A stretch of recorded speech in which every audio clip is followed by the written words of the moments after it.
ಮೊದಲಿಗೆ ನಮ್ಮ ಪೂಜ್ಯ ಗುರುಗಳಾದ ದಾನಯ್ಯ ಸರ್ ಅವರಿಗೆ ನನ್ನ ಸಾಷ್ಟಾಂಗ ನಮಸ್ಕಾರಗಳು ಸರ್. ನನ್ನ ಹೆಸರು ಮನೋಹರ ಜಿ.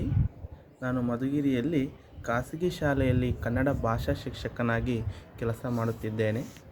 ನಾನು 2014ರಲ್ಲಿ ಸ್ನಾತಕೋತ್ತರ ಪದವಿಯನ್ನು ಪೂರ್ಣಗೊಳಿಸಿರುತ್ತೇನೆ.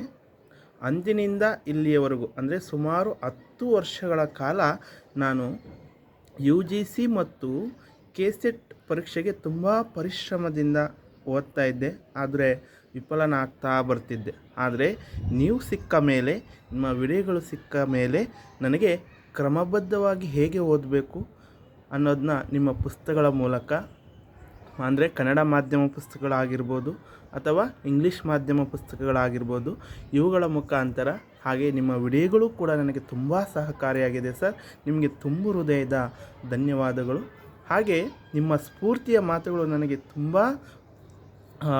ಸಹಕಾರಿಯಾಗಿದೆ ಸರ್.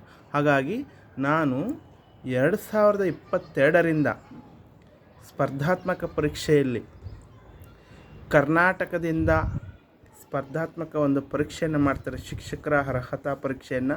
ಅದರಲ್ಲೂ ಕೂಡ ಉತ್ತೀರ್ಣನಾದೆ. ಅದೇ ರೀತಿಯಾಗಿ ಆಂಧ್ರ ಪ್ರದೇಶದಲ್ಲಿ APTET ಅಂತ ಮಾಡ್ತಾರೆ, ಆಂಧ್ರ ಪ್ರದೇಶದ ಅರ್ಹತಾ ಶಿಕ್ಷಕರ ಪರೀಕ್ಷೆ. ಅದರಲ್ಲೂ ಕೂಡ ನಾನು ಉತ್ತೀರ್ಣನಾದೆ.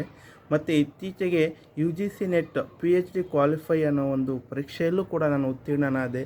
ಅದೇ ರೀತಿಯಾಗಿ ನಿನ್ನೆ ನಡೆದಂತಹ ಒಂದು ಉತ್ತೀರ್ಣದಲ್ಲಿ, ಅಂದರೆ ಬಂದಿರತಕ್ಕಂಥ ಉತ್ತೀರ್ಣದಲ್ಲಿ KCETಲ್ಲಿ ನಾನು ಕೂಡ ಉತ್ತೀರ್ಣನಾಗಿದ್ದೇನೆ. ಇದಕ್ಕೆಲ್ಲ ಮುಖ್ಯವಾಗಿ ನೀವೇ ಅಂತ ಹೇಳ್ತಾ ನನ್ನ 2 ಮಾತುಗಳನ್ನು ಮುಗಿಸೋದಕ್ಕಿಂತ ಮುಂಚೆ, ನೀವು ಯಾವಾಗಲೂ ಕೂಡ ಒಂದು ವಿಡಿಯೋದಲ್ಲಿ ಒಂದು ಮಾತು ಹೇಳ್ತೀರಿ ಸರ್, ಅದು ನನಗೆ ತುಂಬ ಸ್ಫೂರ್ತಿಯಾದಂಥ ಮಾತುಗಳು.